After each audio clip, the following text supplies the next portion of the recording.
Hey guys, Thunder E here and welcome to another gaming video. Now this is the first gaming video on a Snapdragon 8 Gen 3 device, and this is the iQOO 12. Now the iQOO 12 is powered by the Snapdragon 8 Gen 3, and it comes with a ton of features that I think a lot of people will like, and we get to see what that performance for Snapdragon 8 Gen 3 looks like. Now before we get there, don't forget to smash the subscribe button and notification icon if you want to watch more videos like this on the channel.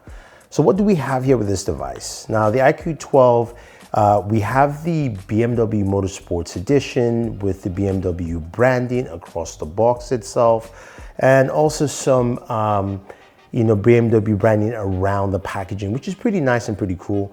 The device itself is all white. We have the BMW colors on there. It says iQOO 12.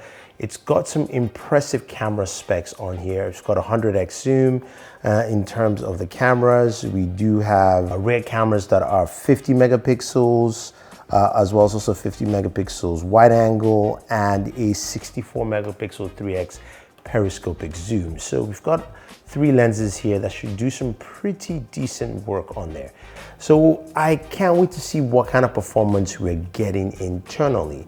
This is also coupled with a 5000 milliamp battery and a display that's 6.78 inches, 144 hertz, and it has a maximum nit brightness of 3000 nits. It's a pretty bright display, very good display, LTPO display as well. So you've got, of course, variable refresh rates when we're looking at here in terms of performance.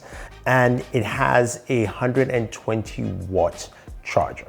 Now, let's go in and see what that Snapdragon 8 Gen 3 does with the iQOO 12 in terms of gaming performance. But first off, we have to look at Geekbench and 3D Mark V. So our 3D Wildlife Extreme benchmark scores, we've got about 5,135, which is pretty good. Average FPS of about 30 frames per second, and performed really well. It says our scores are up to the 97th percentile in terms of performance. What's really interesting is also the battery temperatures during this performance test was between 25 to 26 degrees Celsius, and battery dropped from 40 to 39. So battery performance was also pretty good on this test, which is pretty good to see here. Now, a lot of you are looking for those Geek benchmark scores. This is quite interesting here for our single core, multi-core scores. We've got some really high numbers. Single core 2,314, multi-core 7,170, which is pretty nice. But when we compare that to something like the Galaxy S23 Ultra, which that customized Snapdragon 8 Gen 2 chipset, you can see it clearly beats it with the Galaxy at 5,269 for multi-core, 1,176 for single core. So there is a huge performance jump here for these devices in terms of single core and multi-core performance numbers.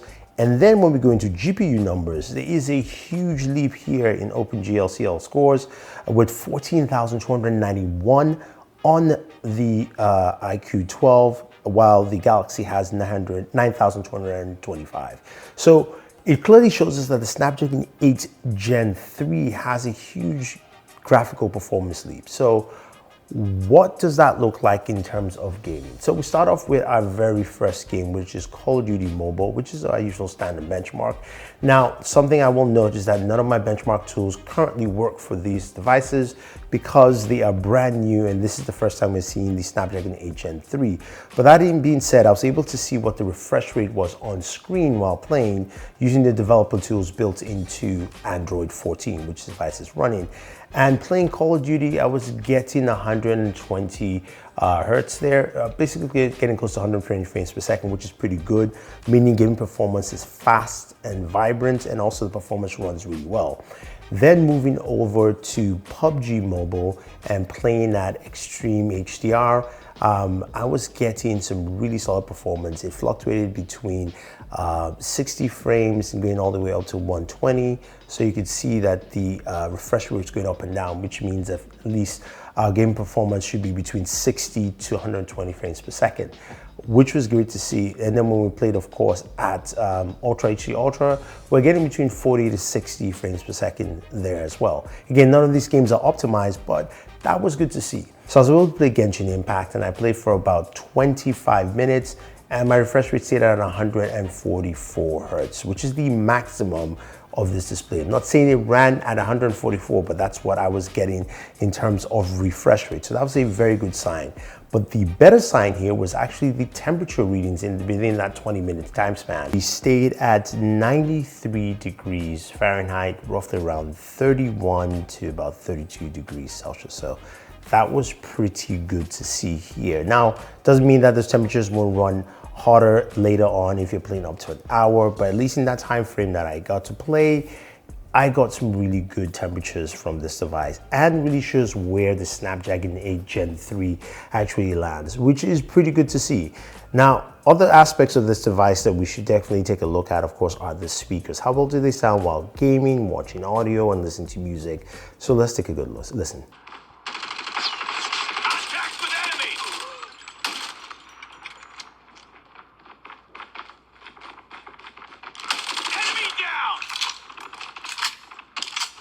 Contact with enemy.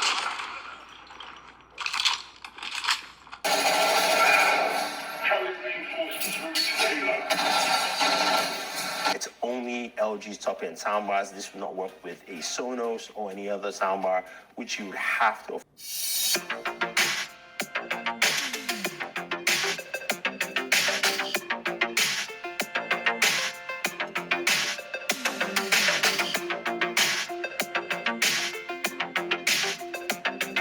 Sounds pretty good. I think iQOO has done a really good job with the speakers on this device. They sound clean and clear, especially during that gaming session, as well as also during just content watching and enjoying the use of your phone. Now, overall here with the iQOO 12, you've got a device that packs in a brand new processor that seems to be delivering quite well on the gaming performance there. Now, you do have some really great gaming tools as well with its Game Center, which allows you to go in and see your CPU, GPU usage. Of course, go into the highest performance mode, which is called Monster.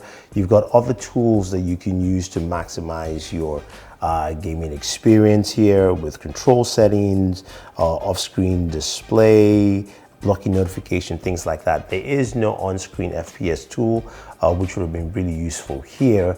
But again, it's still a nice tool to have, so hopefully they can add that in the future. But the overall performance of this device while gaming and showcasing the Snapdragon 8 Gen 3 is truly impressive. You've got a mixture of a lovely display with a high nit ratio, a processor that works really well and can see the huge leap in gaming performance, and also some really great battery with 5,000 milliamp battery.